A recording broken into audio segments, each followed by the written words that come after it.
अस्सलाम वालेकुम स्टूडेंट्स। तो आज का हमारा टॉपिक है विटामिन्स, ठीक है। उसके बारे में हम डिस्कस करेंगे।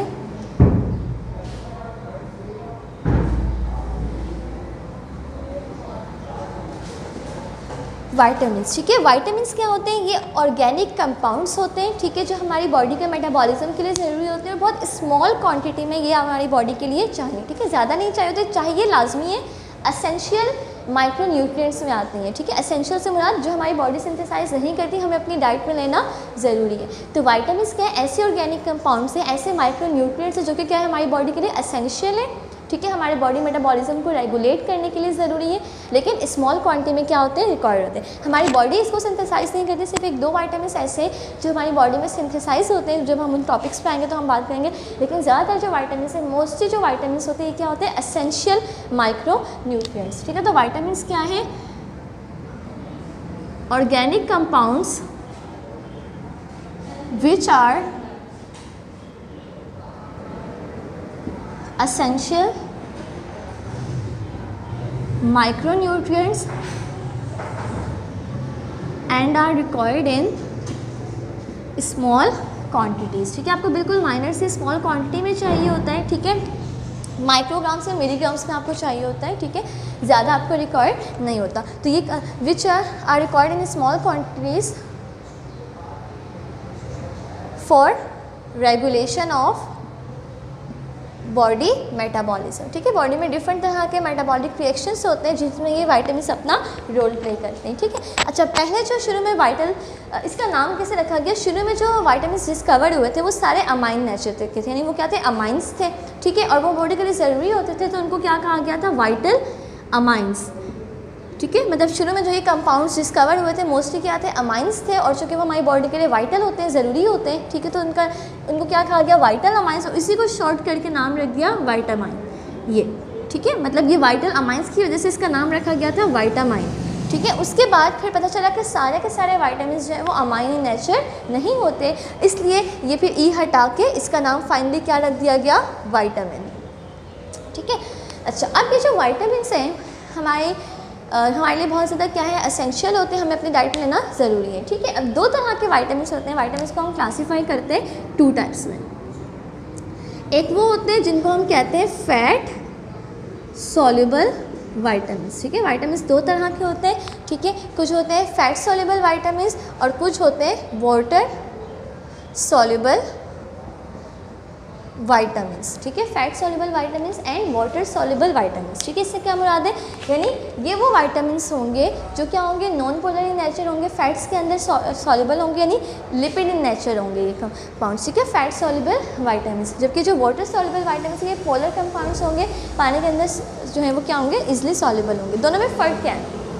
देखो, जो फैट सॉल्युबल विटामिन्स होंगे ना, यानी चूँकि लिपिड सॉल्युबल है, हमारी बॉडी से जो चीज़ें एक्सक्रीट आउट होते हैं, एक्सक्रीशन के लिए ज़रूरी है चीज़ का वाटर सॉल्युबल होना। जो चीज़ जितनी ज़्यादा वाटर सॉल्युबल होगी वो इजीली हमारी बॉडी से क्या हो सकेगी, एक्सक्रीट हो सकेगी, रिमूव हो सकेगी। क्यों? क्योंकि हमारी बॉडी का मोस्टली जो वेस्ट प्रोडक्ट रिमूव होता है वो यूरिन के थ्रू होता है, और यूरिन के अंदर मेनली क्या होता है, वाटर। यानी कोई भी चीज़ बॉडी से बाहर एक्सक्रीट करनी है तो वो उस वाटर के अंदर डिजॉल्व होकर इन द फॉर्म ऑफ यूरिन हमारी बॉडी से क्या होती है, एलिमिनेट होती है। यानी जो चीज़ वाटर सॉल्युबल होगी, जो चीज़ पोलर होगी, वो बड़ी आसानी से हमारी बॉडी से रिमूव हो जाएगी, लेकिन जो फैट सॉल्युबल चीज़ होगी वो हमारी बॉडी से ईजिली रिमूव नहीं होती, ठीक है। तो ये जो फैट सॉल्युबल चीज़ होती है हमारी बॉडी में क्या रहती है, इस शॉर्ट फॉर्म में रहती है, ठीक हो गया। तो अब ये फैट सॉल्युबल विटामिन्स जो होंगे ये बहुत स्मॉल क्वांटिटी में रिक्वायर होते हैं, क्योंकि ये क्या होते हैं, हमारी बॉडी में स्टोर हो जाते हैं। चूँकि ये फैट सॉल्युबल है, ये हमारी बॉडी में क्या हो जाएंगे, स्टोर हो जाते हैं, इसलिए बॉडी से रिमूव नहीं होते। और अगर हम फैट सॉल्युबल विटामिन्स बहुत ज़्यादा ले लें, ठीक है, ज़रूरत से ज़्यादा ले लें, तो इसकी टॉक्सिसिटी भी हो जाती है। टॉक्सिसिटी क्यों हो जाती है? क्योंकि फैट सॉल्युबल विटामिन्स बॉडी से इजीली रिमूव तो नहीं हो रहे, तो जब ये बॉडी में ज़रूरत से ज़्यादा हो जाएंगे तो ये हमारे लिए क्या होते हैं, हार्मफुल होते हैं, ठीक है। जबकि जो वाटर सॉल्युबल विटामिन्स होंगे, वाटर सॉल्युबल विटामिन्स चूँकि वाटर के अंदर सॉल्युबल है, ईजिली बॉडी से रिमूव हो सकते हैं, तो ये हमारी बॉडी के अंदर स्टोर नहीं होते। जब ये बॉडी के अंदर स्टोर भी नहीं होते, इसलिए अगर हम लेते भी जाएँ डाइट में, अगर हम एक्स्ट्रा ज़रूरत से ज़्यादा ले भी लें तो वो बॉडी से बाहर रिमूव हो जाएगा, वो बॉडी के लिए नुकसानदेह नहीं होगा, ठीक है। तो वाटर सॉल्युबल विटामिन्स क्या है, easily removed from the body. जबकि जो फैट सॉल्युबल विटामिन्स हैं ये क्या होते हैं, स्टोर्ड हो जाते हैं बॉडी में, लिवर ये में या एडिपोज टिश्यूज़ में, ठीक है, क्योंकि ये इजली रिमूव नहीं हो पाते। अब कौन कौन से वाइटामिन आपके पास फैट सॉल्युबल है और कौन से वाटर सॉल्युबल, वो देखते हैं। फैट सॉल्युबल वाइटामिन से आपके पास 4, vitamin A, vitamin D, vitamin E and vitamin के, ये आपके पास 4 क्या है, फैट सॉल्युबल वाइटामिन। ठीक है, उसके बाद आपके पास water soluble vitamins 2, vitamin B complex and vitamin C. Vitamin B और विटामिन सी ये क्या है, water soluble vitamins. Vitamin B complex क्यों कहा गया, क्योंकि इसके अंदर बहुत से डिफरेंट तरह के वाइटामिन आते हैं। ठीक है, B1, B2, B3, जब हम वाटर सॉल्युबल वाइटामिन की बात करेंगे तो उस पर डिस्कस करेंगे। ठीक है, तो मेनली हमारे पास 2 तरह के वाइटामिन हो गए, फैट सॉल्युबल वाइटामिन और वाटर सॉल्युबल वाइटामिन हो गए। फैट सॉल्युबल वाइटामिन जो है वो हमारी बॉडी में स्टोर हो जाते हैं, इस वजह से इतनी ज़्यादा क्वांटिटी में रिक्वायर नहीं होती। अगर ज़रूरत से ज़्यादा ले लें तो वो टॉक्सिसिटी कराते हैं, वो हमारे लिए क्या होते हैं, नुकसानदेह होते हैं। जैसे अगर विटामिन ए हम ज़रूरत से ज़्यादा ले लें फॉर एग्जाम्पल, तो ये क्या करवाता है, इससे सीवियर हेडेक होता है। ठीक है, हेडेक होगा, हमारी बॉडी का इंट्राक्रैनियल प्रेशर जो है वो बढ़ जाएगा। सही है, तो ये ज़्यादा क्वांटिटी में क्या होते हैं, हार्मफुल होते हैं। जबकि वाटर सॉल्युबल वाइटामिन आप जितने भी ले लो वो कभी आपको नुकसानदेह नहीं होंगे। ठीक है, अब इसके बाद हम बात करते हैं बारी फैट सॉल्युबल वाइटामिन की एक एक करके, और फिर हम डिस्कस करेंगे वाटर सॉल्युबल वाइटामिन को।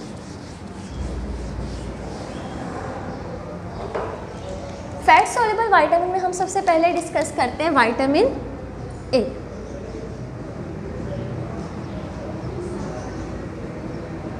अच्छा जी, अब ये जो विटामिन ए है ये डिफरेंट फॉर्म्स में पाया जाता है। ठीक है, विटामिन ए जो है वो मेनली 2 तरह की फॉर्म्स है। देखो, हम कोई भी विटामिन अगर ले रहे हैं ना तो हमें देना है विटामिन अपनी डाइट में। डाइट 2 तरह के सोर्सेज से आ सकती है, तो प्लांट सोर्स से आएगी या फिर एनिमल सोर्स से आएगी।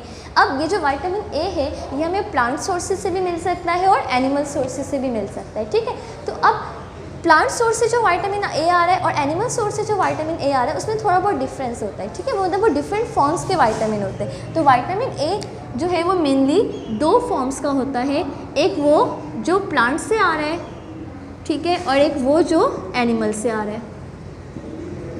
प्लांट से विटामिन ए जो है वो प्रो विटामिन ए की फॉर्म में होता है, इनएक्टिव विटामिन ए की फॉर्म में होता है, जिसे हम कहते हैं कैरोटीन। ठीक है, प्लांट से जो विटामिन ए हमें मिलता है वो इनएक्टिव फॉर्म में, प्रो उसे हम कहते हैं प्रो विटामिन ए, क्योंकि ये विटामिन ए ही नहीं है बेसिकली, ये क्या है, प्रो विटामिन ए है। इससे हमारी बॉडी में जाकर फिर विटामिन ए बनेगा।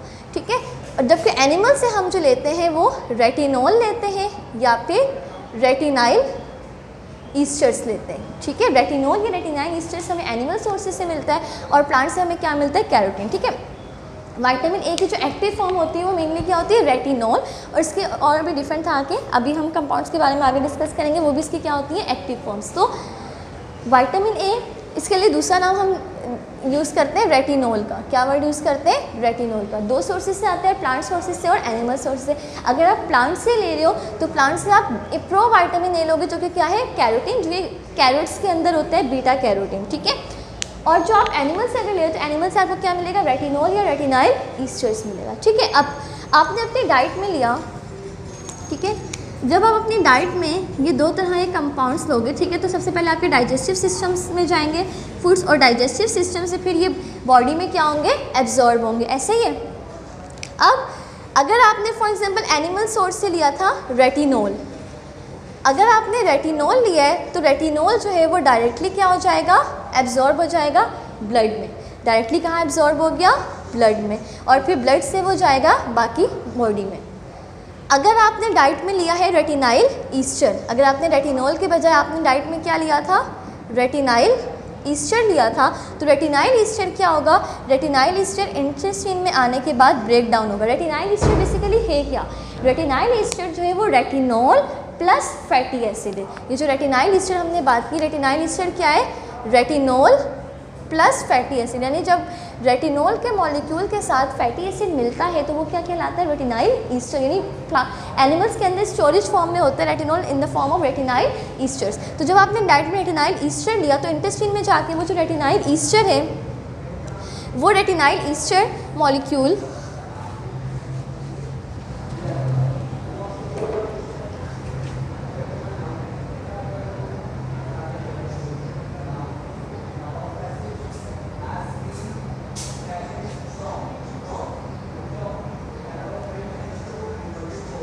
ठीक है, आपने रेटिनॉल लिया था रेटिनॉल डाइजेस्टिव सिस्टम से डायरेक्टली एब्जॉर्ब हो गया ब्लड में। अगर आपने रेटिनाइल ईस्टर लिया था तो ये जो रेटिनाइल ईस्टर है ये ब्रेक डाउन होगा किस में, रेटिनॉल में प्लस फैटी एसिड में, ठीक है। और ये जो रेटिनॉल है फिर ये क्या हो जाएगा, ब्लड में एब्जॉर्ब हो जाएगा, ठीक है। तो आपने रेटिनॉल लिया, रेटिनॉल डायरेक्टली ब्लड में एब्जॉर्ब हो गया। अगर आपने रेटिनाइल ईस्टर लिया है, एनिमल सोर्सेज से आपको रेटिनाइल ईस्टर मिला है, तो इंटेस्टाइन में जाके वो रेटिनॉल में ब्रेक डाउन होगा और फैटी एसिड में, और फिर रेटिनॉल ब्लड में क्या हो जाएगा, एब्जॉर्ब हो जाएगा। ये रेटिनॉल क्या है, ये रेटिनॉल विटामिन ए की एक्टिव फॉर्म है, ठीक है। उसके बाद अगर ये तो हो गया रेटिनॉल या रेटिनाइल जो आपने किस फॉर्म में लिया है, आपने एनिमल सोर्सेज से लिया है। अगर बिलफर्स आपने प्लांट सोर्सेज से विटामिन ए हासिल किया है, तो प्लांट सोर्सेज से जो विटामिन ए आपको मिलेगा वो किस फॉर्म में मिलेगा, वो आपको मिलेगा बीटा कैरोटीन की फॉर्म में, ठीक है। तो प्लांट सोर्सेज से आपने क्या लिया, बीटा कैरोटीन। अब ये जो बीटा कैरोटीन है ये प्रो विटामिन ए है, ये क्या है, प्रो विटामिन ए। जब ये इंटेस्टाइन में डाइजेस्ट होगा तो ये बीटा कैरोटीन का मॉलिक्यूल ब्रेक डाउन हो जाएगा दो रेटिनॉल के मॉलिक्यूल्स में। ये समझ लो ये दो रेटिनॉल्स का कॉम्बिनेशन है। तो जब ये बीटा कैरोटीन का मॉलिक्यूल दो रेटिनॉल्स में ब्रेक डाउन होगा फिर ये रेटिनॉल क्या होगा, ब्लड के अंदर एब्जॉर्ब होगा, ठीक है। अब आपने किसी भी फॉर्म में विटामिन ए ले लिया, आपने एनिमल सोर्सेज से ले लिया, आपने प्लांट सोर्सेज से ले लिया, ठीक है, वो एब्जॉर्ब होकर कहाँ आ गया, ब्लड में। प्लांट सोर्सेज से आपने बीटा कैरोटीन लिया था जो किस में ब्रेक डाउन होगा, दो रेटिनॉल में, फिर वो एब्जॉर्ब हो गया। एनिमल सोर्सेज से डायरेक्टली आपको रेटिनॉल मिल रहा है, ये रेटिनाइल ईस्टर जिसको ब्रेक डाउन करेंगे रेटिनॉल और फैटी एसिड में, और फाइनली हम किसको एब्जॉर्ब कर रहे हैं, ब्लड में। ब्लड में आ रहा है आपके पास जी रेटिनॉल, ब्लड में क्या आ रहा है, रेटिनॉल। अब ये जो रेटिनॉल है ये आपकी बॉडी में जाके स्टोर हो जाएगा लिवर में या फिर आपके एडिपोज टिश्यू में, लिवर में या फिर आपके एडिपोज टिश्यू यानी वो टिश्यूज़ जहाँ पे आपका फैट स्टोर होता है वहाँ पे ये रेटिनॉल जाके स्टोर हो जाएगा in the form of retinyl ester, ठीक है। ये विटामिन ए हमारी बॉडी में स्टोर होता है किस फॉर्म में, रेटिनाइल ईस्टर्स की फॉर्म में, और कौन से टिश्यूज़ में स्टोर होगा, लिवर में और एडिपोज टिश्यू में, ठीक है। तो हमने डाइट में विटामिन ए लिया प्लांट सोर्सेज से और एनिमल सोर्सेज से, और लेने के बाद फिर वो कहाँ स्टोर हो गया, वो हमारे टिश्यूज़ में जाके रेटिनाइल ईस्टर्स की फॉर्म में स्टोर हो गया। अब जब इन्हें बॉडी के अंदर फंक्शन परफॉर्म करना होगा तो ये रेटिनाइल ईस्टर्स यहाँ से निकलेंगे, निकलने के बाद ये आएंगे ब्लड में, ठीक है। रेटिनाइल ईस्टर्स निकलने के बाद वापस कहाँ आएंगे, ब्लड में। जब इन्हें बॉडी में इनकी ज़रूरत पड़ेगी, फंक्शंस परफॉर्म करने होंगे, तो ये रेटिनाइल ईस्टर्स जो है वो ब्लड में आएंगे। जब ब्लड में आएंगे तो वही ईस्टर फैटी एसिड अलग हो जाएगा और आपके पास ब्लड में क्या आ रहा होगा, रेटिनॉल। क्या आ रहा होगा, रेटिनॉल। फिर ये रेटिनॉल जो है वो ट्रेवल करता हुआ बॉडी के उन ऑर्गन्स तक जाएगा जहाँ पे इससे अपना फंक्शन परफॉर्म करना है। जैसे फॉर एग्जाम्पल विटामिन ए जो है, विटामिन ए का बड़ा इंपॉर्टेंट रोल होता है हमारी स्किन की, जो हमारे epithelial layer, skin basically epithelial tissue है, उसको मेंटेन करने में, ठीक है। तो विटामिन ए का एक रोल क्या है, मेंटेनेंस ऑफ स्किन और एपिथेलियल टिश्यू, ठीक है। तो हमारी स्किन का या हमारी एपिथेलियल टिश्यूज़, जो अभी एपिथेलियल टिश्यूज़ है, स्किन हो गया, म्यूकस मेम्ब्रेन्स हो गई, इनको हेल्दी रखने के लिए आपको ज़रूरी होता है विटामिन ए। तो ये विटामिन ए वहाँ से ब्लड से होता हुआ फिर हमारी स्किन तक पहुँचेगा और स्किन में फिर ये डिफरेंट फंक्शंस परफॉर्म करेगा और हमारी स्किन को क्या रखेगा, हेल्दी रखेगा।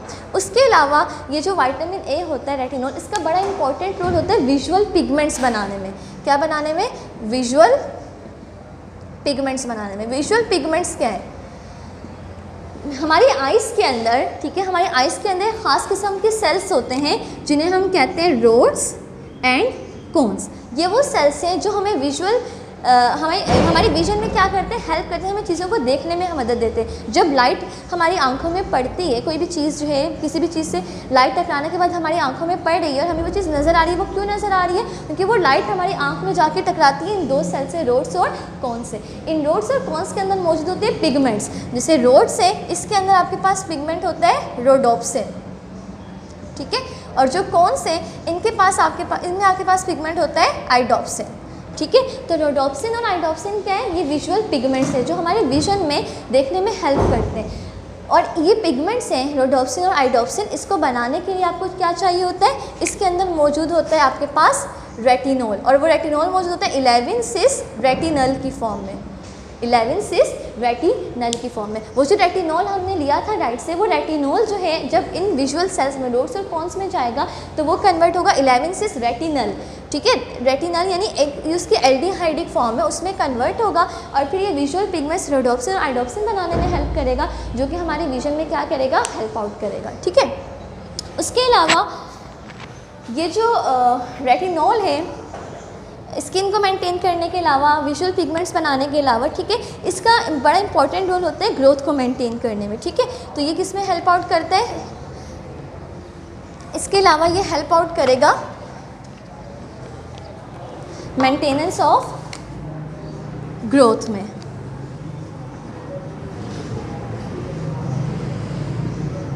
ठीक है। तो विटामिन ए के क्या क्या फंक्शंस होंगे, मेंटेनेंस ऑफ एपिथेलियल टिश्यू, ठीक है, विजुअल पिगमेंट्स यानी हमारे विजन में हेल्प आउट कर रहा है, ग्रोथ में हेल्प आउट कर रहा है। उसके अलावा ये जो है मेंटेन करता है रिप्रोडक्टिव फंक्शन को, ठीक है, मेंटेनेंस ऑफ रिप्रोडक्टिव फंक्शंस, ठीक है। रिप्रोडक्टिव फंक्शन मेल्स के अंदर जो स्पर्म प्रोडक्शन होती है, स्पर्मेटोजेनेसिस होती है, उसमें विटामिन ए का बड़ा इंपॉर्टेंट रोल होता है, ठीक है। तो ये रिप्रोडक्टिव फंक्शंस में हेल्प आउट कर रहा है, ठीक है, ग्रोथ को मेंटेन रखने में हेल्प आउट कर रहा है, एपिथेलियल टिश्यू हमारी स्किन को हेल्दी रख रहा है, म्यूकस को हेल्दी रख रहा है, म्यूकस मेम्ब्रेन्स को, और हमारी जो विजन है उसमें इसका बड़ा इंपॉर्टेंट रोल है, ठीक है। तो ये सारे फंक्शंस हमारी बॉडी में विटामिन ए परफॉर्म करें। तो विटामिन ए क्या एक फैट सोल्युबल विटामिन है, ठीक है, उसका नाम क्या है, रेटिनॉल, क्या है, रेटिनॉल। वो हम दोनों सोर्सेज से लेते हैं, प्लांट सोर्सेज से भी और एनिमल सोर्सेज से भी, ठीक है। एनिमल सोर्सेज से जैसे फॉर एग्जांपल एनिमल सोर्सेज क्या हो सकते हैं, एनिमल सोर्सेज जैसे एग हो गया, ठीक है, एग योक हो गई, मिल्क हो गया, चीज़, ठीक है, लिवर ऑयल, ठीक है। मोस्टली जो फिश लिवर ऑयल होता है जिसको हम कहते हैं कोड लिवर ऑयल, ठीक है, फिश लिवर ऑयल या फिर कोड लिवर ऑयल जो होता है ये बड़ा रिच होता है विटामिन ए के अंदर, ठीक है। अगर किसी को विटामिन ए डेफिशिएंसी है तो उसको हम रिकमेंड करते थे कि वो क्या ले, लिवर ऑयल ले, ठीक है, जो फिश ऑयल होता है, ठीक है, इसमें बड़ा अच्छा क्वांटिटी में जो है विटामिन ए मौजूद होता है। उसके अलावा जो प्लांट सोर्सेज है, प्लांट सोर्स जो भी आपको कलर्ड वेजिटेबल्स से आएंगे ना, जैसे मोस्टली इसमें क्या आता है आपके पास रेड और येलो जो वेजिटेबल्स होते हैं, जैसे कैरेट्स हो गई, ठीक है। तो ये सारी चीज़ें इसके अंदर क्या मौजूद है, कैरोटीन मौजूद होता है, और वो कैरोटीन जो है फिर हम प्रोविटामिन ए है और बॉडी में जाके कन्वर्ट होता है रेटिनॉल में, ठीक है। और फिर वो रेटिनॉल हमारी बॉडी के अंदर ये सब फंक्शंस परफॉर्म कर रहे हैं, ठीक है।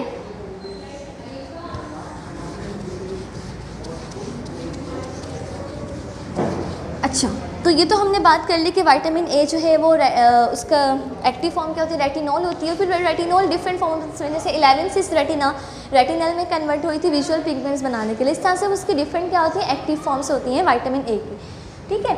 अच्छा, अब अगर हम बात करें कि विटामिन ए की जो है वो डेली रिक्वायरमेंट कितनी है, ठीक है। विटामिन ए की जो डेली रिक्वायरमेंट है, विटामिन ए की डेली रिक्वायरमेंट जो है वो आपके बुक के अकॉर्डिंग वैसे तो वेरी करती है, ठीक है, आज के रिकमेंडेशंस के अकॉर्डिंग, लेकिन आपकी जो टेक्स्ट बुक है केमिस्ट्री की उसके अकॉर्डिंग है 1000 माइक्रोग्राम ऑफ रेटिनॉल, ठीक है। डेली रिक्वायरमेंट कितनी है, 1000 माइक्रोग्राम ऑफ रेटिनॉल, यानी विटामिन आपको कितना डेली बेसिस पे आपको कितना चाहिए होता है, 1000 माइक्रोग्राम। अगर विटामिन ए की डेफिशिएंसी हो जाए, ठीक है, विटामिन ए की जो डेफिशिएंसी हो, जैसे हमने भी जो विटामिन ए के फंक्शंस पढ़े, अगर विटामिन ए नहीं होगा तो वो फंक्शंस जो है वो सही तरह से नहीं हो पाएंगे। जैसे फॉर एग्जांपल हमने बात की कि विटामिन ए विजुअल पिगमेंट्स में हेल्प बनाने में हेल्प करता है, हमारी विजन में हेल्प करता है। तो अगर विटामिन ए डेफिशिएंसी होगी तो हमारे वो जो पिगमेंट्स है वो नहीं बनेंगे, रोडोप्सिन आइडोप्सिन नहीं बनेगा। जब वो नहीं बनेगा तो वो जो विजुअल सेल्स है, रोड्स और कोन्स, वो भी क्या हो जाएंगे, डैमेज हो जाएंगे। जब वो डैमेज हो जाएंगे तो ये क्या करवाएगी कंडीशन, नाइट ब्लाइंडनेस, ठीक है। मोस्टली जो ज़्यादातर जो डैमेज होते हैं इसमें वो रोड्स सेल्स डैमेज होते हैं, ठीक है। और रोड्स वो सेल्स होते हैं जो हमें डिम लाइट में विजन में हेल्प करते हैं, यानी अंधेरे के वक्त जो डिम लाइट में हमें देखने में जो हेल्प आउट करते हैं वो हमारे होते हैं रोड सेल्स। तो विटामिन ए डेफिशिएंसी में ज़्यादा जो आपके पास डैमेज होते हैं वो रोड सेल्स डैमेज होते हैं, ठीक है। और वो जो रोड सेल्स डैमेज होंगे तो फिर हमें डिम लाइट में रात के वक्त जब अंधेरा होगा तो इतना क्लियरली हमें नज़र नहीं आएगा। ये कंडीशन क्या कहलाती है, नाइट ब्लाइंडनेस, जो किस वजह से होगी, डेफिशिएंसी ऑफ विटामिन ए की वजह से, ठीक है। उसके अलावा विटामिन ए की डेफिशिएंसी की वजह से हमारी आइज़ जो है वो बहुत ज़्यादा ड्राई हो जाएंगी, ठीक है। आइज़ के ऊपर जो लेयर होती है उसे हम कहते हैं कंजक्टाइवा, ठीक है। आइज़ के ऊपर जो लेयर होती है उसे हम क्या कहते हैं, कंजक्टाइवा, ठीक है। और जो हमारी ये आई बॉल पे कंजक्टाइवा और एक और लेयर होती है कॉर्निया, ठीक है। कंजक्टाइवा और कॉर्निया हमारे आई की आउटर सरफेस पे 2 लेयर्स होती हैं, ठीक है। ये कंजक्टाइवा और कॉर्निया क्या हो जाती हैं, ड्राई हो जाती हैं। क्या हो जाएंगी, ड्राई हो जाएंगी। जब ये ड्राई होंगी तो ओवरऑल हमारी आई भी पूरी क्या होती है, ड्राई होगी, और ये कंडीशन कहलाती है ज़ीरोफ्थैल्मिया, ठीक है। तो विटामिन ए डेफिशिएंसी में क्या हो रहा है, नाइट ब्लाइंडनेस, क्योंकि आपके विजुअल पिगमेंट्स नहीं बनेंगे। जब वो नहीं बनेंगे तो वो जो रोड्स और कॉन्स हैं वो क्या होते हैं, डैमेज होते हैं, ठीक है। और ज़्यादा मसला जो है वो डिम लाइट में देखने में होता है, ठीक है। तो ये कंडीशन क्या कहलाती है, नाइट ब्लाइंडनेस। उसके अलावा हमारी आइज़ जो है वो क्या हो जाएंगी, बहुत ज़्यादा ड्राई हो जाएंगी। आई के ऊपर कंजक्टाइवा एंड कॉर्निया मौजूद होता है, ये क्या होंगे, बहुत ज़्यादा ड्राई हो जाएंगे। जब ये बहुत ज़्यादा ड्राई हो जाएंगे तो ये कंडीशन क्या कहला रही है, ज़ीरोफ्थैल्मिया। उसके अलावा हमारी स्किन जो है, हमारी स्किन को क्या रख रहा था, विटामिन ए हेल्दी रख रहा था। तो जिसके अंदर विटामिन ए की डेफिशिएंसी होगी तो ये स्किन को भी क्या रखेगा, ड्राई रखेगा, यानी स्किन भी क्या होगी, नॉन हेल्दी होगी, ठीक है, डैमेज स्किन होगी। उसके अलावा इसका एक फंक्शन था कि ये रिप्रोडक्टिव फंक्शंस में हेल्प आउट कर रहा था, ठीक है। तो जब विटामिन ए नहीं होगा तो रिप्रोडक्टिव फंक्शंस में प्रॉपर तरह से परफॉर्म नहीं हो पाएंगे, और इवन इसकी डेफिशिएंसी जो है वो इनफर्टिलिटी कॉज करवा सकती है। Infertility means loss of reproduction, ठीक है, लॉस ऑफ रिप्रोडक्टिव फंक्शंस, ठीक है। तो ये सब क्या हो गया, विटामिन ए की डेफिशिएंसी की वजह से होने वाले सिम्टम्स हो गए, ठीक है। और विटामिन ए अगर एक्सेस क्वांटिटी में हो जाए, ठीक है, अगर विटामिन ए की टॉक्सिसिटी हो जाए, ठीक है, तो वो मेनली क्या करवाता है, वो बेसिकली करवाता है आपके इंट्राक्रेनियल प्रेशर आपको रेस कराता है, ठीक है। हेड के अंदर इंट्राक्रेनियल प्रेशर रेस होगा और उसके बहुत ज़्यादा सीवियर हेडेक करवाता है, ठीक है।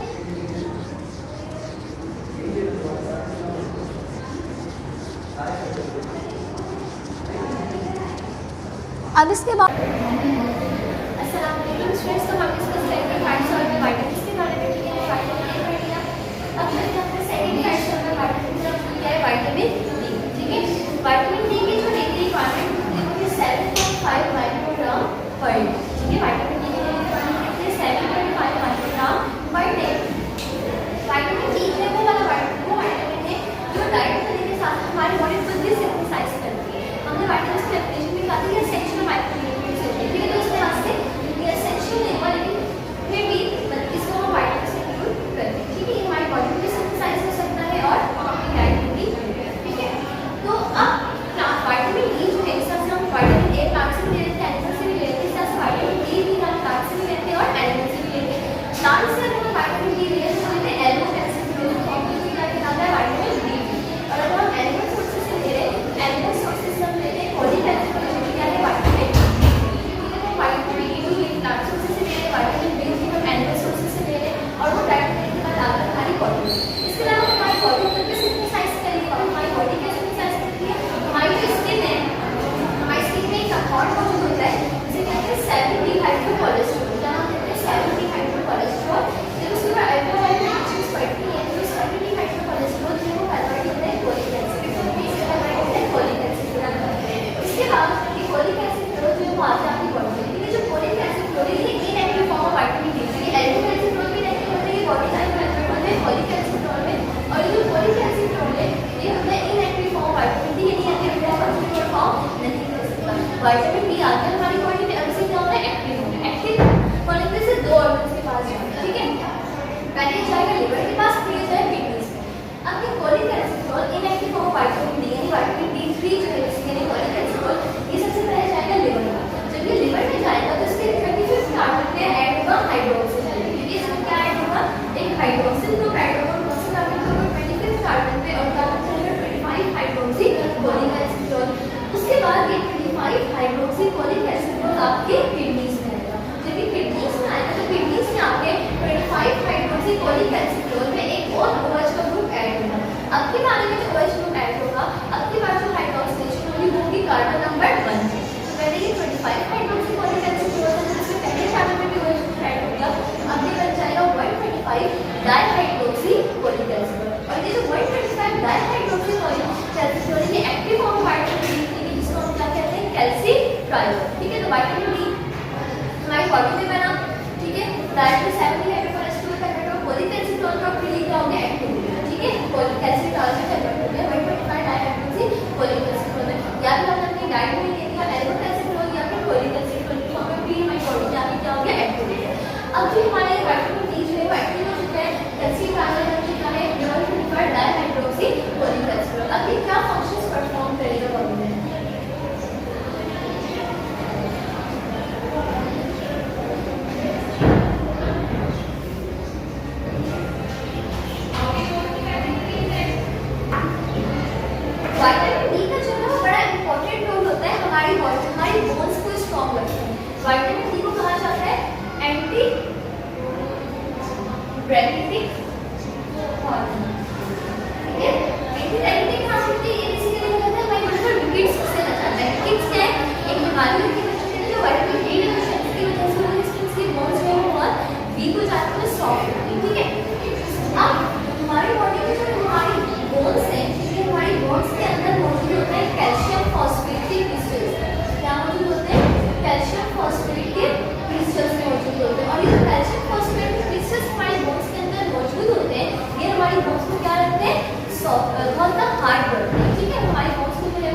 विटामिन डी हमारी बॉडी में नहीं होगा तो हमारी बोन्स क्या होगी, बहुत सॉफ्ट होगी, कैल्शियम फॉस्फेट क्रिस्टल्स में डिपॉजिट नहीं होंगे, उसकी मिनरलाइजेशन नहीं होगी, ठीक है। अच्छा अब ये विटामिन डी जो है वो ये कैल्सिफिकेशन और मिनरलाइजेशन करवाता कैसे, देखो कैल्शियम फॉस्फेट क्रिस्टल्स को डिपॉजिट करवाने के लिए आपके पास ब्लड में, क्योंकि आपके पास ब्लड में एबंडेंट अमाउंट ऑफ कैल्शियम भी होना चाहिए और फॉस्फेट भी होना चाहिए। जब ब्लड में कैल्शियम और फॉस्फेट बहुत ज़्यादा क्वांटिटी में होते हैं फिर भी कैल्शियम और फॉस्फेट दोनों क्या हो जाते हैं, डिपॉजिट हो जाते हैं। तो विटामिन डी बेसिकली क्या काम करता है, विटामिन डी इस कैल्शियम फॉस्फेट को बढ़ाते हैं ब्लड के अंदर और फिर वो कैल्शियम फॉस्फेट डिपॉजिट हो जाते हैं बोन्स में। विटामिन डी जो है वो कैल्शियम और फॉस्फेट के लेवल को कैसे बढ़ाते हैं, सबसे पहले बात करते हैं कैल्शियम। अब हम अपनी डाइट में अगर कैल्शियम ले रहे हैं तो मिल्क इंटेक किया, ठीक है, मिल्क लेने के बाद जब आपने अपनी डाइट में यानी कैल्शियम ले लिया, अगर आपके पास आपकी बॉडी में विटामिन डी नहीं है, अगर आपकी बॉडी में विटामिन डी नहीं है तो वो कैल्शियम लेने का कोई फायदा नहीं होगा। क्यों, क्योंकि आपने जो डाइट में कैल्शियम लिया है, ठीक है, जो डाइट में कैल्शियम लिया उस कैल्शियम के एब्जॉर्प्शन के लिए बड़ा जरूरी होता है हमारी डाइट में वाला विटामिन डी का। क्यों, क्योंकि विटामिन डी क्या करता है, विटामिन डी कैल्शियम की एब्जॉर्प्शन को बढ़ाता है। हमने अपनी डाइट में जो कैल्शियम लिया है, ठीक है, चाहे मिल्क की फॉर्म में किसी भी फॉर्म में लिया है, तो जो हमारे डाइजेस्टिव सिस्टम के अंदर मौजूद है वो डाइजेस्टिव सिस्टम से ब्लड में कब जाएगा, जब हमारी बॉडी के अंदर क्या होगा, विटामिन डी होगा। यानी ये कैल्शियम की एब्जॉर्प्शन में क्या करता है, हेल्प करता है विटामिन डी, ठीक है। तो विटामिन डी का पॉजिटिव रोल है इसमें, वो कैल्शियम की एब्जॉर्प्शन को बढ़ाता है इन द इंटेस्टाइन। इसका पहला फंक्शन क्या हो गया, विटामिन डी क्या करता है, इंक्रीजेस द एब्जॉर्प्शन ऑफ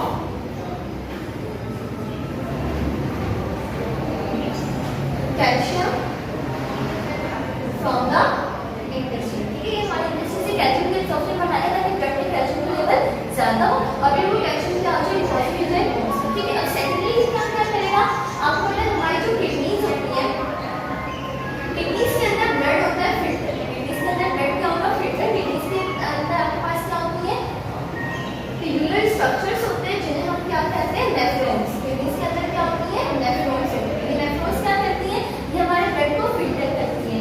अब जब यहाँ पे फिल्टर हो रहा है, कैल्शियम भी हो रहा है फिल्टर और फॉस्फेट भी फिल्टर हो रहा है, ठीक है। तो अगर इस किडनी में फिल्टर होने के बाद इसको हमने वापस ब्लड में एब्सॉर्ब नहीं किया तो ये कैल्शियम फॉस्फेट हमारी यूरिन में क्या हो जाएगा, रिमूव हो जाएगा। इसलिए हमारी बॉडी के अंदर विटामिन डी क्या करता है, विटामिन डी इस कैल्शियम और फॉस्फेट की रीएब्सॉर्प्शन को बढ़ाता है किडनीज में, ठीक है। जब कैल्शियम और फॉस्फेट की रीएब्सॉर्प्शन बढ़ रही है किडनीज में तो ये फिर कैल्शियम और फॉस्फेट यानी वापस कहाँ आ रहा है, ब्लड में आ रहा है। यानी हमारी बॉडी से लॉस नहीं होने दे रहा कैल्शियम को और मजीद इंटेस्टाइन से एब्सॉर्ब भी करवा रहा है कैल्शियम, ठीक है। तो इसमें सेकंड फंक्शन क्या होगा, एक हो गया कि decrease the absorption of calcium from the intestine और सेकेंडली क्या हो गया, इट increases the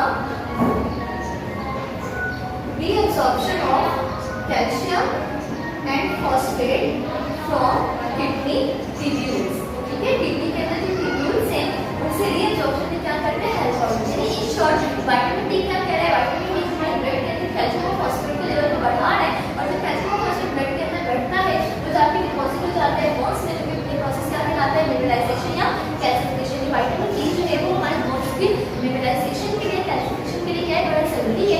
अगर विटामिन डी नहीं लेंगे तो मिनरलाइजेशन और कैल्सिफिकेशन का प्रोसेस नहीं होगा और जब ये नहीं होगा बोन्स क्या होंगी, बहुत ज्यादा वीक होगी। अगर विटामिन डी की डेफिशिएंसी है, ठीक है, तो विटामिन डी की डेफिशिएंसी की वजह से क्या होगा, bones remain soft and friable होंगे, बहुत सारा वीक होंगे, बहुत सॉफ्ट होंगे, तो इसलिए क्या हो जाएगी, बेड हो जाएंगे, ठीक है। एडल्ट्स के अंदर बच्चों के अंदर अगर विटामिन डी की डेफिशिएंसी हो तो वो कहलाती है रिकेट्स, ठीक है। बच्चों में विटामिन डी की डेफिशिएंसी क्या कहलाती है, रिकेट्स कहलाती है। और एडल्ट्स में, ठीक है, बड़ों में अगर विटामिन डी की डेफिशिएंसी हो जाए तो वो कहलाती है ओस्टियोमैलेशिया, ठीक है। बच्चों में क्या कहलाती है, रिकेट्स कहलाती है विटामिन डी की डेफिशिएंसी। यानी बच्चों की बोन्स, अभी बच्चों की ग्रोथ हो रही होती है, बच्चों की बोन्स अभी डेवलप हो रही है, उनका साइज बढ़ रहा है, तो फिर बच्चों की बोन्स ज़्यादा सॉफ्ट होती है, ठीक है। तो बच्चे जब अपने काम पे होते हैं वहाँ पे वजन डालने की कोशिश करेंगे तो उनकी बोन्स जो बहुत सॉफ्ट होती है तो वो बोन्स क्या हो जाती है, बेंड हो जाती है। ये कंडीशन क्या कहलाती है, रिकेट्स। एडल्ट्स में तो उनका पूरा स्टैंडर्ड डेवलप हो चुका है क्योंकि उनकी बोन्स पहले से हार्ड है, लेकिन उनको आहिस्ता आहिस्ता वीक होना शुरू। तो एडल्ट्स के अंदर बोन्स पूरी बेंड नहीं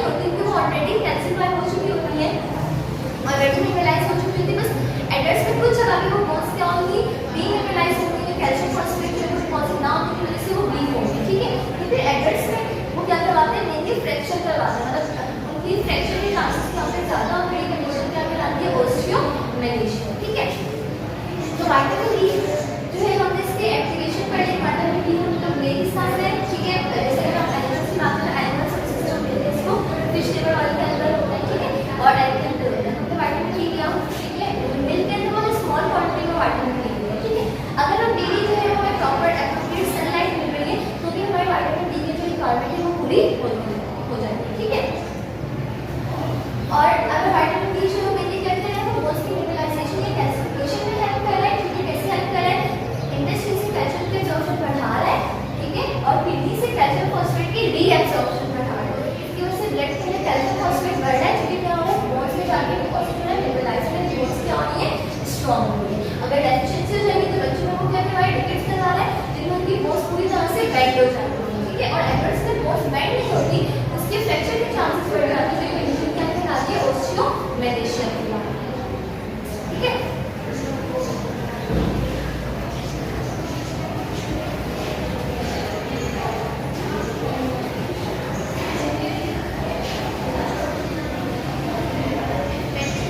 अब इसके बाद हम डिस्कस करते हैं विटामिन ई।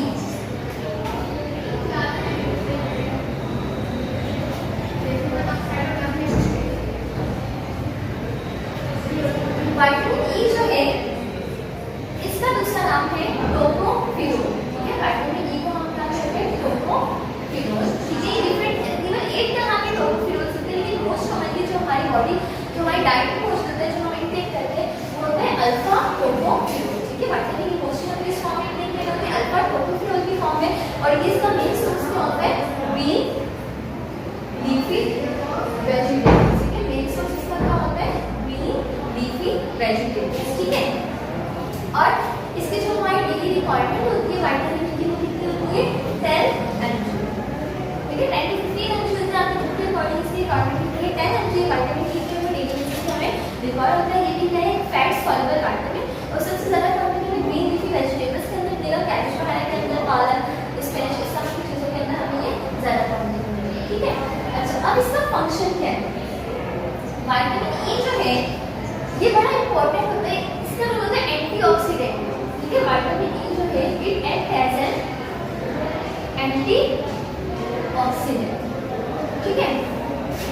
अब होता क्या है कि जब हमारा जो सेल है, cell is a metabolic machine, जिसके अंदर कंटीन्यूअसली क्या हो रहा है? मेटाबॉलिक रिएक्शंस हो रहे हैं। और होता क्या है कि सेल के अंदर मेटाबॉलिज्म के नतीजे में बनते हैं फ्री रेडिकल्स। क्या बनते हैं? Free radicals. अब ये जो फ्री रेडिकल्स बन रहे हैं, ये फ्री रेडिकल्स क्या करेंगे? ये फ्री रेडिकल्स हमारे सेल को डैमेज करेंगे। मोस्ट इंपॉर्टेंटली ये क्या करेंगे? हमारी जो सेल मेम्ब्रेन है, जो कि फैटी एसिड से मिलकर बनी है, उसको ऑक्सीडाइज करके उसको क्या करेंगे? डैमेज करेंगे। जब वो फ्री रेडिकल सेल मेम्ब्रेन को डैमेज करेंगे तो हमारा सेल क्या हो रहा है? डैमेज हो रहा है। और जब सेल डैमेज होगा तो सेल क्या हो जाएगा? डेथ हो जाएगा, ठीक है। मेटाबॉलिज्म के बीच में क्या बनते हैं? Free radicals. वो फ्री रेडिकल्स क्या करते हैं? हमारे सेल मेम्ब्रेन को डैमेज करते हैं, हमारे ऑर्गेनेल्स को डैमेज करते हैं, इन शॉर्ट सेल डैमेज करते हैं, सेल डेथ होती है। अब इसको रोकने के लिए, इन फ्री रेडिकल्स को खत्म करने के लिए हमारी बॉडी के अंदर कुछ एंटीऑक्सीडेंट होते हैं, जिसमें से मोस्ट इंपॉर्टेंट जो एंटीऑक्सीडेंट है वो क्या है हमारे पास? विटामिन ई अल्फा टोकोफेरोल, जो इन फ्री रेडिकल्स को क्या करता है? खत्म करता है, ठीक है। विटामिन ई का बड़ा इंपॉर्टेंट रोल है एज एंटीऑक्सीडेंट। ये क्या करेगा? ये हमारी बॉडी में फ्री रेडिकल्स को, बनने वाले फ्री रेडिकल्स को क्या करेगा? खत्म करेगा, ठीक है, ताकि हमारे सेल डैमेज को क्या कर सके? प्रिवेंट कर सके, ठीक है। अगर इसकी डेफिशिएंसी हो जाए, अगर विटामिन डी की क्या हो जाए? डेफिशिएंसी हो जाए, तो सीधी सी बात है आपके पास एंटीऑक्सीडेंट नहीं होगा, फ्री रेडिकल्स क्या होंगे? खत्म नहीं हो पाएंगे, और ये फ्री रेडिकल्स क्या करेंगे? हमारे सेल्स को डैमेज करेंगे। इसमें मोस्ट इंपॉर्टेंट जो इनका इफेक्ट होता है वो होगा red blood cells. Red blood cells क्या होंगे?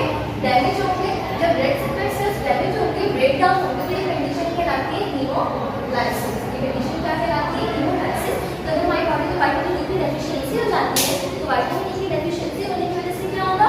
हमारी बॉडी में जो फ्री रेडिकल्स हैं वो खत्म नहीं हो पाएंगे। जब वो खत्म नहीं हो पाएंगे तो वो फ्री रेडिकल्स जमा होना शुरू हो जाएंगे। जब वो जमा होंगे तो हमारे सेल्स को डैमेज करेंगे। ज़्यादा वो किस सेल्स को डैमेज करेंगे? आरबीसी को डैमेज करेंगे। आरबीसी सेल्स क्या कर जाएंगे? बर्स्ट कर जाएंगे। और वो बर्स्ट करेंगे, ये कंडीशन क्या कहलाती है? हीमोलाइसिस। विटामिन ई की डेफिशिएंसी में हमें क्या होगा? हीमोलाइसिस हो गया, आरबीसी कम हो रहे, हीमोलाइटिक एनीमिया हो गई, हमारे आरबीसी कम हो गए, ठीक है। हमारी ब्लड की ऑक्सीजन कैरिंग कैपेसिटी क्या हो जाएगी? कम हो जाएगी, और ब्लड की ऑक्सीजन कैरिंग कैपेसिटी कम होना क्या कहलाता है? एनीमिया। हीमोलाइसिस की वजह से क्या होगा? हीमोलाइटिक एनीमिया होगी। एनीमिया मींस ब्लड की ऑक्सीजन कैरिंग कैपेसिटी क्या हो जाए? कम हो जाए, ठीक है। वो कंडीशन क्या कहलाती है? Haemolytic anaemia. अब इसके बाद हम चलते हैं अपने लास्ट फैट सॉल्युबल विटामिन की तरफ, जो कि है विटामिन के, ठीक है। हमारे लास्ट फैट सॉल्युबल विटामिन हम डिस्कस करने जा रहे हैं वो है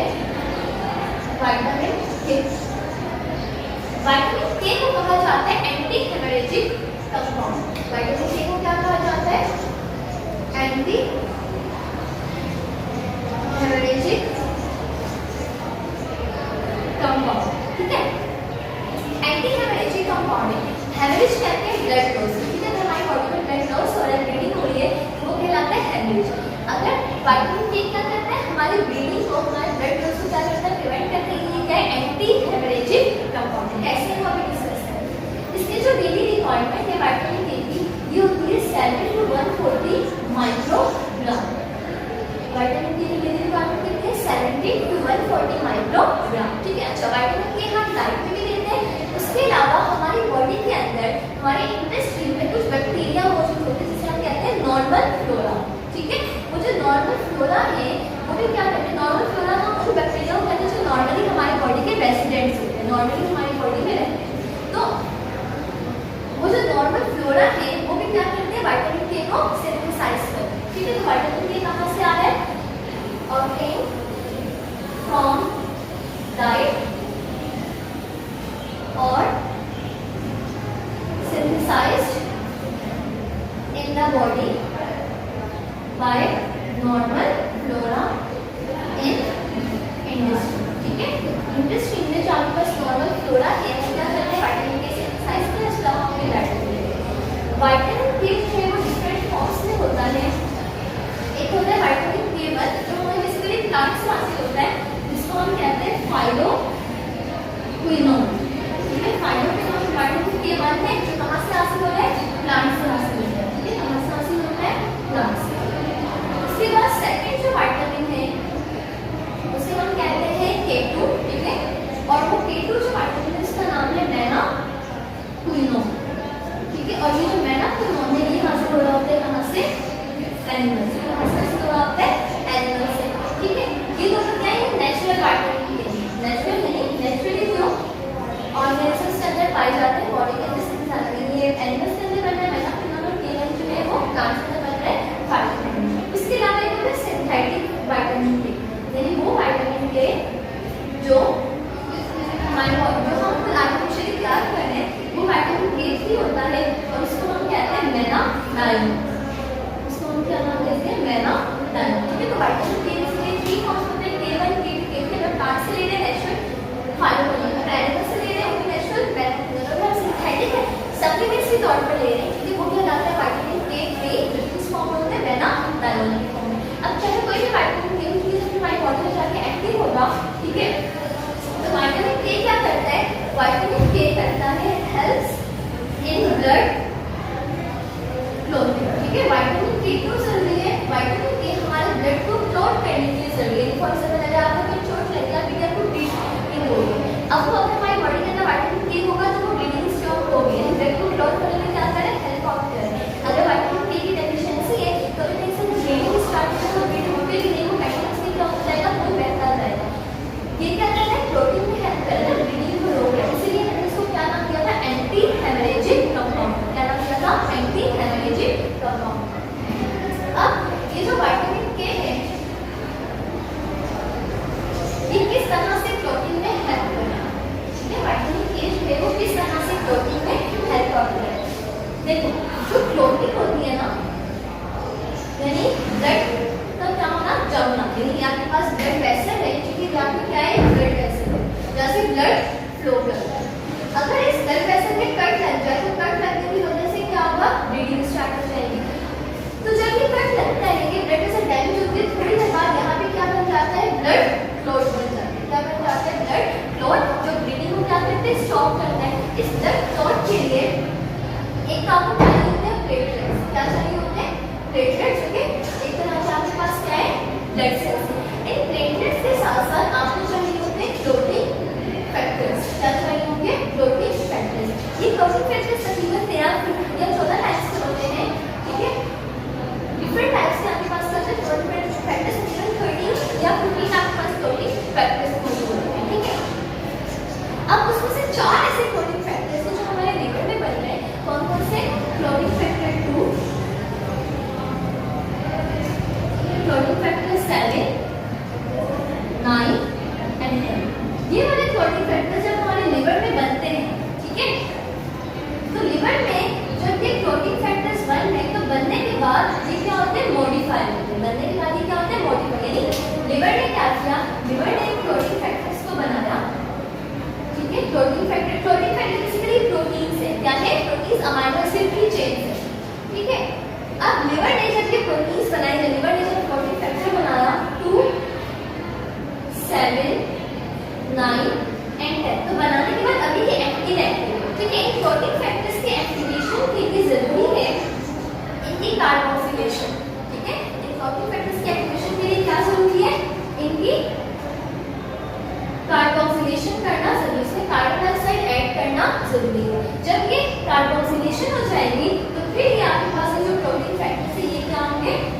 होंगे, ठीक है। और फिर वो जो एक्टिव क्लोथिंग फैक्टर्स है वो किसमें हेल्प आउट करेंगे, ब्लड क्लोथिंग। इसमें जो क्लोथिंग फैक्टर जो है इसका नाम काफी इंपॉर्टेंट है, इसका नाम है प्रोथ्रोम्बिन। इसका नाम क्या है, प्रोथ्रोम्बिन, ठीक है। तो अब ये जो क्लोथिंग फैक्टर्स लिवर बना रहे हैं, जो प्रोटीन से लिवर बना रहे हैं, बनाने के बाद इन प्रोटीन को क्या करना होता है, मॉडिफाई करना होता है। क्या करना होता है, मॉडिफाई। ये जो मॉडिफिकेशन हो रही है यानी इसमें क्या करना होता है, कार्बोक्सिलेशन करनी होती है। इस मॉडिफिकेशन के लिए जरूरी होता है विटामिन के। अगर विटामिन के होगा तो ये क्लोथिंग फैक्टर्स क्या होंगे, एक्टिव होंगे। ये एक्टिव होंगे तो ये ब्लड को क्लॉट करने का काम करेंगे। अगर विटामिन के नहीं है, ये क्लोथिंग फैक्टर्स एक्टिव नहीं होंगे। जब ये क्लोथिंग फैक्टर्स एक्टिव नहीं होंगे तो ब्लड क्लॉट नहीं हो पाएगा, और जब ब्लड क्लॉट नहीं हो पाएगा तो फिर क्या होगा, ब्लीडिंग है, आपको चोट लगेगी, आपको ब्लीडिंग होगी, ठीक है। तो वो ब्लीडिंग इसलिए स्टॉप नहीं होगी क्योंकि हमारे ब्लड क्लॉट नहीं बनेगा। ब्लड क्लॉट बनाने के लिए हमें सारे क्लोथिंग फैक्टर्स रिक्वायर्ड होंगे। क्या होगा, ये हो गया विटामिन के। यानी विटामिन के एंटीऑक्सीडेंट कंपाउंड है, ब्लड को क्लॉट करने के लिए जरूरी है क्योंकि बहुत से क्लोथिंग फैक्टर्स की जो एक्टिवेशन है वो इसके ऊपर डिपेंड करती है, ठीक है। कौन से क्लोथिंग फैक्टर्स की, 2, 7, 9 है। 2 वाले का क्या नाम है, प्रोथ्रोम्बिन। और ये एक्टिवेशन कहाँ पे होती है, एक्टिवेशन होती है लिवर में, क्योंकि यहाँ पे एंजाइम कार्बोक्सिलेशन कर रहे हैं। उस एंजाइम के काम करने के लिए जरूरी है विटामिन के, ठीक है। तो विटामिन के होंगे हमारे पास क्लोथिंग में हेल्प करें। यहाँ पे हमारे पास फैट सॉल्युबल विटामिन्स में एंड अब इंशाल्लाह हम नेक्स्ट क्लास में डिस्कस करेंगे वाटर सॉल्युबल विटामिन्स के बारे में, ठीक है।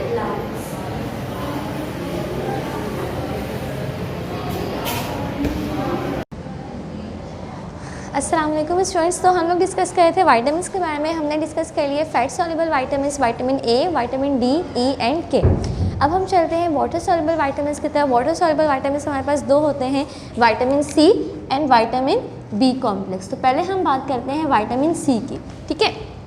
विटामिन सी जो है इसका दूसरा नाम, इसकी एक्टिव फॉर्म है एस्कॉर्बिक एसिड, ठीक है। विटामिन सी जो है उसकी एक्टिव फॉर्म क्या है, एस्कॉर्बिक एसिड, ठीक है। इसका फॉर्मूला आपके पास होता है C6H8O6, ठीक है। विटामिन सी यानी एस्कॉर्बिक एसिड का फॉर्मूला क्या है, C6H8O6, ठीक है। और इसके सोर्सेज आपके पास मेनली क्या होते हैं, सिट्रस फ्रूट्स, ठीक है। सिट्रस फ्रूट्स यानी ऑरेंज, लेमन, ठीक है, ऑरेंज, लेमन एक्सेट्रा, ये सब आपके पास क्या है, सिट्रस फ्रूट्स। इन सब में क्या मौजूद होता है, विटामिन सी। अच्छा जी, अब ये जो विटामिन सी है ये हमें चाहिए क्यों होता है, इसके दो मेन फंक्शंस है विटामिन सी के, ठीक है। अगर हम इसके फंक्शंस की बात करें तो विटामिन सी के दो मेन फंक्शन। सबसे पहला फंक्शन ये है कि आयरन की एब्जॉर्प्शन में हेल्प करता है, ठीक है। हम अगर अपनी बॉडी में आयरन ले रहे हैं, ठीक है, अगर कोई आयरन सप्लीमेंट्स ले रहा है, ठीक है, तो उसको कहा जाता है कि वो आयरन सप्लीमेंट्स जो है वो किसी ऑरेंज जूस के साथ या किसी सिट्रस फ्रूट के जूस के साथ लें, ठीक है।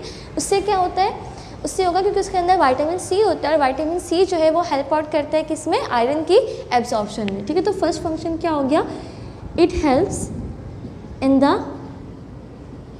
एब्जॉर्प्शन ऑफ आयरन, ठीक है। अब सेकंड फंक्शन ये होता है इसका कोलेजन की सिंथेसिस में।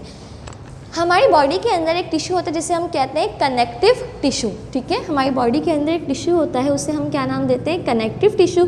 ये कनेक्टिव टिश्यू हमारे बहुत से स्ट्रक्चर से मौजूद है, हमारी बोन्स के अंदर मौजूद होता है, ठीक है। हमारी बोन्स जो है वो कनेक्टिव टिश्यू से मिलकर बनती हैं, ठीक है। हमारी स्किन के नीचे कनेक्टिव टिश्यू होता है। तो ये कनेक्टिव टिश्यू बेसिकली क्या होता है, टाइप ऑफ टिश्यू है, ठीक है, जो हमारी बॉडी के डिफरेंट स्ट्रक्चर्स पे मौजूद है, ठीक है। अब इस कनेक्टिव टिश्यू के अंदर एक बड़ी इंपॉर्टेंट प्रोटीन होती है जिसे हम कहते हैं कोलेजन, जिसे हम क्या नाम देते हैं, कोलेजन। कनेक्टिव टिश्यू का मेन फंक्शन होता है हमारी बॉडी को सपोर्ट प्रोवाइड करना। जैसे बोन्स हैं, ठीक है, बोन्स क्या करती है, हमारी बॉडी को सपोर्ट प्रोवाइड करती है, ठीक है। हमारी स्किन जो एक प्रॉपर स्किन का जो टेक्सचर है, ठीक है, ये इतना इस वजह से क्यों है क्योंकि हमारी स्किन के नीचे भी होती है कनेक्टिव टिश्यू की लेयर जो इसको क्या रखती है, बिल्कुल स्मूथ और क्या कह सकते हैं, स्मूथ और वो रखती है बिल्कुल स्लिप, ठीक है, स्मूथ सी। अच्छा, अब ये जो कनेक्टिव टिश्यू के अंदर कोलेजन मौजूद है, सबसे पहले जब ये कोलेजन बनता है तो ये बनेगा प्रो कोलेजन की फॉर्म में, ठीक है। ये जो कोलेजन पहले बनता ही है प्रो कोलेजन की फॉर्म में बना, यानी अभी ये बिल्कुल मैच्योर नहीं हुआ, अभी ये इनएक्टिव फॉर्म में, अभी से अपना फंक्शन परफॉर्म करना शुरू नहीं किया। तो पहले जब ये प्रो कोलेजन बनता है इसे कन्वर्ट होना है कोलेजन में और फिर ये कोलेजन जो है वो अपना फंक्शन परफॉर्म करेगा।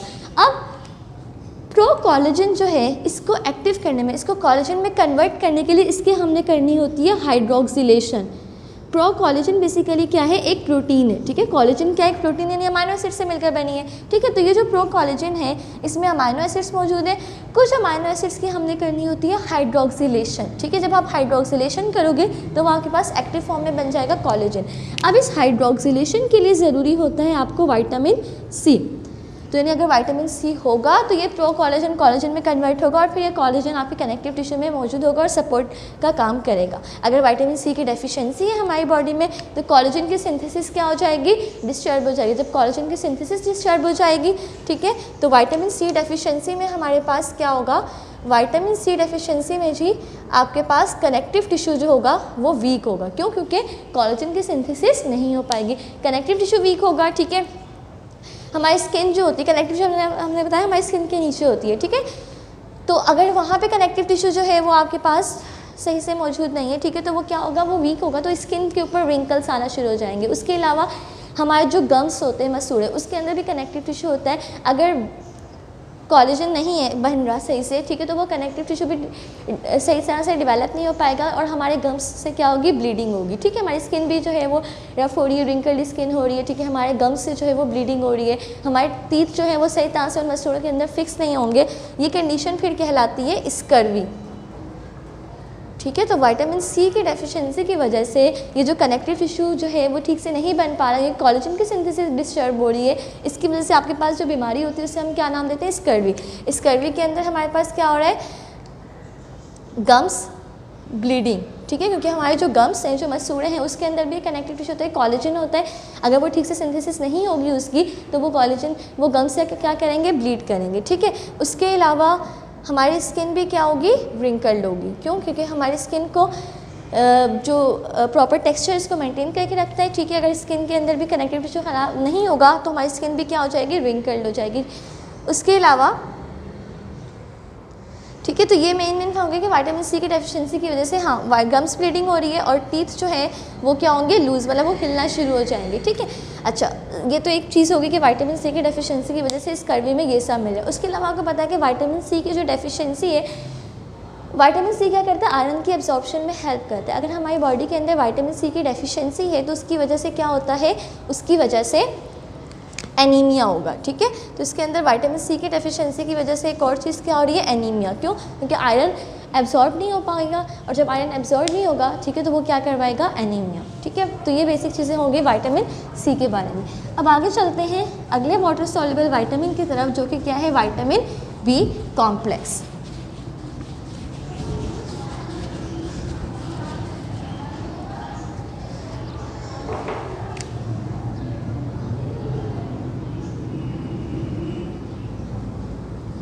अच्छा जी, विटामिन बी कॉम्प्लेक्स क्यों कहा गया, क्योंकि इस कैटेगरी के अंदर बहुत से विटामिन आते हैं, ठीक है, जो हमारी बॉडी के मेटाबॉलिज्म को रेगुलेट करने के लिए बड़े ज़रूरी होते हैं, ठीक है। इसमें हम कुछ 3-4 विटामिन डिस्कस करेंगे। पहले हम डिस्कस करेंगे विटामिन B1, ठीक है। ये जो विटामिन B1 है इसका नाम है थायामिन, ठीक है। विटामिन B1 को हम क्या कहते हैं, थायामिन, ठीक है।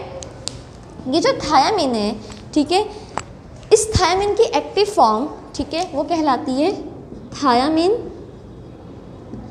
पायरोफॉस्फेट।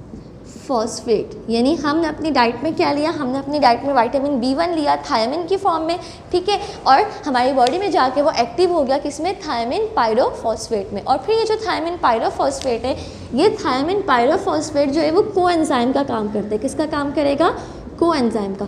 कोएंजाइम हमने पढ़ा था, और वो ऑर्गेनिक कंपोनेंट जो किसी एंजाइम के साथ मिलकर काम करेंगे। एंजाइम जो कॉन्जुगेटेड एंजाइम होते हैं उसमें हमने पढ़ा था 2 पार्ट्स होते हैं, एक होता है प्रोटीनिक पार्ट जिसको हम कह रहे थे एपो एंजाइम, और उसके साथ जो नॉन प्रोटीनिक पार्ट होता है जो कि कोफैक्टर भी हो सकता है, कोएंजाइम भी हो सकता है, ठीक है।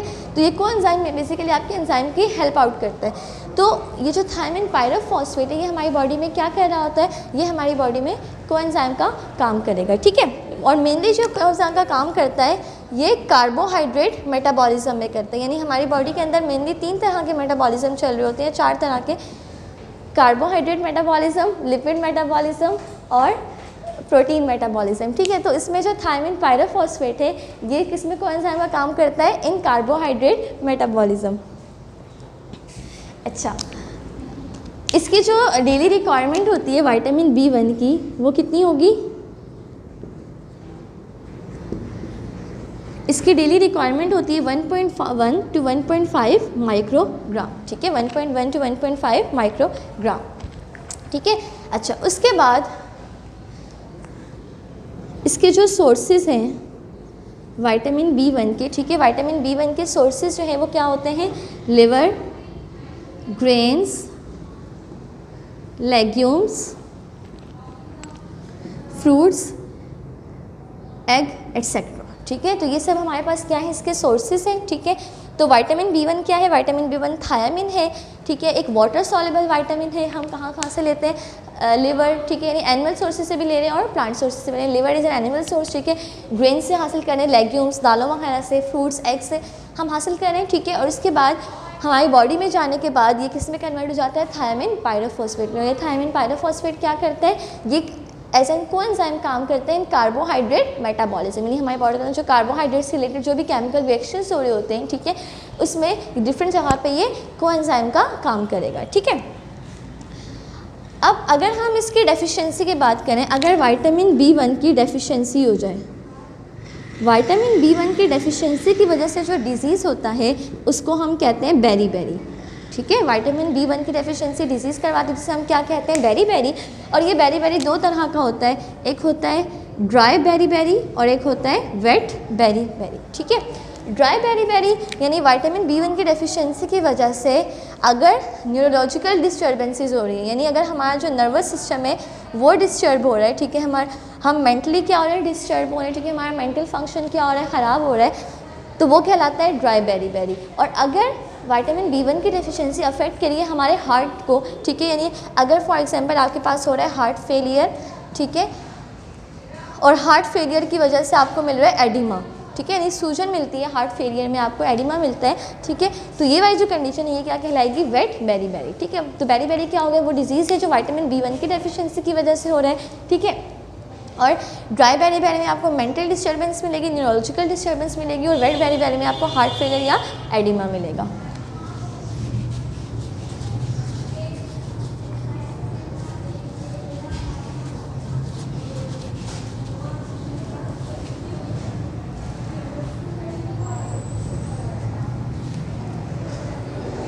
उसके बाद सेकेंड विटामिन की बात करते हैं। अगला विटामिन है विटामिन B2, ठीक है। विटामिन B2 को हम क्या कहते हैं, राइबोफ्लेविन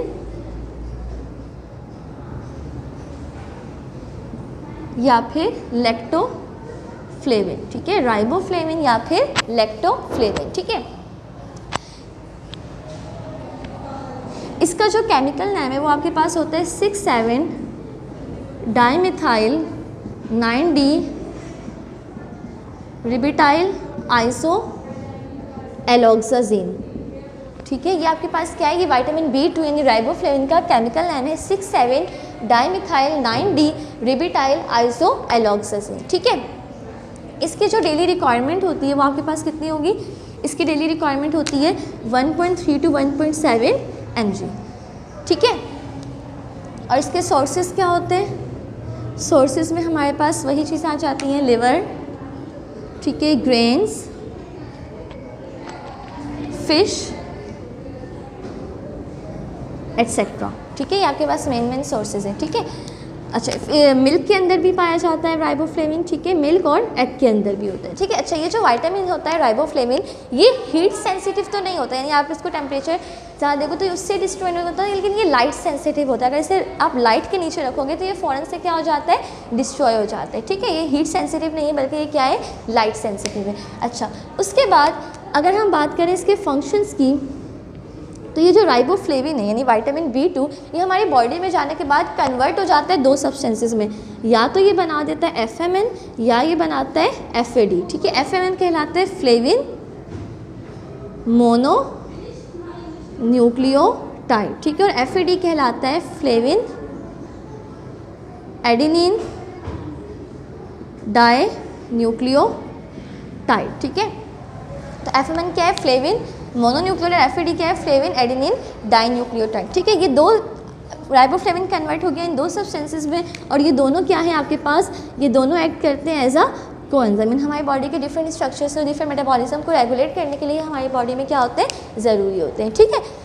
अच्छा, अगर इसकी डेफिशिएंसी हो जाए तो इसकी डेफिशिएंसी की वजह से मेनली आपके पास क्या हो रहा होता है, इसकी डेफिशिएंसी अगर हो जाए विटामिन B2 यानी राइबोफ्लेविन की, ठीक है, तो इसकी डेफिशिएंसी की वजह से हमारे पास स्वेलिंग होती है टंग की और माउथ की, ठीक है। इस स्वेलिंग को हम नाम देते हैं ग्लोसाइटस, ठीक है। स्वेलिंग ऑफ टंग को हम क्या नाम देते हैं, ग्लोसाइटस, ठीक है। और हमारे ये जो कॉर्नर्स ऑफ माउथ है, ठीक है, हमारे जो लिप्स हैं, लिप्स के जो कॉर्नर्स होते हैं, यहाँ पे क्रैक्स पड़ जाते हैं जिसको हम कहते हैं चिलोसिस, ठीक है। तो डेफिशिएंसी ऑफ राइबोफ्लेविन में हमारे पास टंग स्वेलिंग होती है, माउथ सूज रहा है, ठीक है। उसके अलावा चिलोसिस होती है, यानी ये जो कॉर्नर्स ऑफ द माउथ है यहाँ पे क्रैक्स पड़ जाते हैं, ठीक है। ये किस वजह से हो रहा है, ये विटामिन B2 यानी राइबोफ्लेविन की डेफिशिएंसी की वजह से होता है। उसके बाद आगे चलते हैं, हमारे पास अगला जो विटामिन है,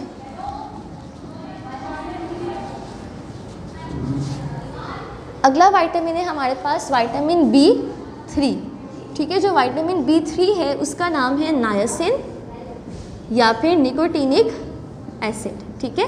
विटामिन B3 को हम क्या कहते हैं, नायसिन और निकोटिनिक एसिड, ठीक है। या फिर हमारे पास ये बाज़-औक़ात निकोटीन अमाइड की फॉर्म में मौजूद होता है, ठीक है। वो अपनी डाइट में किस फॉर्म में लेते हैं, निकोटीन अमाइड। तो ये niacin, nicotinic acid, nicotine amide जो है वो बेसिकली क्या है, ये आपके पास विटामिन B3 है, ठीक है। ये हमारी बॉडी में जाने के बाद कन्वर्ट हो जाता है NAD में या फिर NADP में। NAD क्या है, NAD है निकोटीनामाइड एडेनिन डाई न्यूक्लियोटाइड, ठीक है। और NADP क्या होता है, nicotinamide adenine dinucleotide phosphate, ठीक है। तो NAD और NADP जो है हमारी बॉडी में जाने के बाद ये नायसिन में कन्वर्ट हो जाता है और फिर ये ऐड करते हैं NAD और NADP एज अ कोएंजाइम, ठीक है। NAD और NADP क्या काम करे, एज अ कोएंजाइम काम करे, ठीक है। इसकी जो डेली रिक्वायरमेंट होती है, इसकी डेली रिक्वायरमेंट होती है हमारे पास 14 to 19 mg, ठीक है। इसकी डेली रिक्वायरमेंट कितनी होती है, 14 to 19 mg, ठीक है। और इसकी डेफिशिएंसी की अगर बात करें, डेफिशिएंसी ऑफ विटामिन B3, ठीक है, तो उसकी डेफिशिएंसी का हम कहते हैं, एक डिजीज़ होता है इसको हम कहते हैं पेलाग्रा, ठीक है। डेफिशिएंसी ऑफ विटामिन B3 जो है वो क्या करवाता है, 3 डिजीज़ की वजह से हम क्या कहते हैं, पेलाग्रा। अच्छा, अब ये जो डेफिशिएंसी होती है विटामिन B3 की, ये हमारे 3 सिस्टम्स को अफेक्ट करता है, यानी एक हमारी स्किन डिस्टर्ब होती है इसकी वजह से, ठीक है, हमारी स्किन ख़राब होगी। उसके अलावा एक तो हमारी स्किन जा रही है, उसके अलावा हमारा जो डाइजेस्टिव सिस्टम है, ठीक है, हमारा डाइजेस्टिव सिस्टम भी क्या होगा, इसकी वजह से डिस्टर्ब होगा। और इसके अलावा हमारा नर्वस सिस्टम भी क्या होगा, डिस्टर्ब होगा। तो विटामिन B3 यानी नायसिन की डेफिशिएंसी हमारे इन 3 सिस्टम्स को अफेक्ट करती है। जब वो स्किन को अफेक्ट करती है तो वो कंडीशन कहलाती है डर्मेटाइटिस, यानी ये हमारी स्किन को इन्फ्लेम करवाता है, स्किन रेडनेस होगी, रैशेस मिलेंगे स्किन पे, जिसको हम क्या कहते हैं, डर्मेटाइटिस, ठीक है। डाइजेस्टिव सिस्टम को जब ये अफेक्ट करेगा तो ये करवाता है डायरिया, ठीक है। डाइजेस्टिव सिस्टम को जब ये अफेक्ट करेगा तो इसकी डेफिशिएंसी क्या करवाती है, डायरिया करवाती है। और जब ये नर्वस सिस्टम को डैमेज करेगा, इसकी डेफिशिएंसी हमारे नर्वस सिस्टम को डिस्टर्ब कर रही है, तो फिर होता है डिमेंशिया। डिमेंशिया कहते हैं लॉस ऑफ मेमोरी को, यानी चीज़ें भूल जाना बड़ी आसानी से, ठीक है। तो ये क्या है, डिमेंशिया। तो ये आपके पास जो 3D है, यानी डर्मेटाइटिस, डायरिया और डिमेंशिया, ये मिलके क्या कहलाते हैं, पेलाग्रा, जो किसकी वजह से हो रहा है, विटामिन B3 यानी नायसिन की डेफिशिएंसी की वजह से। क्लियर हो गया। अब आगे चलते हैं,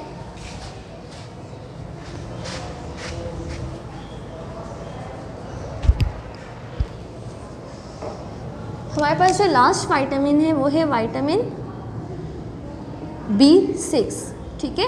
विटामिन B6 हमारे पास डिफरेंट फॉर्म्स में होता है, उसे हम कहते हैं पायरिडॉक्सिल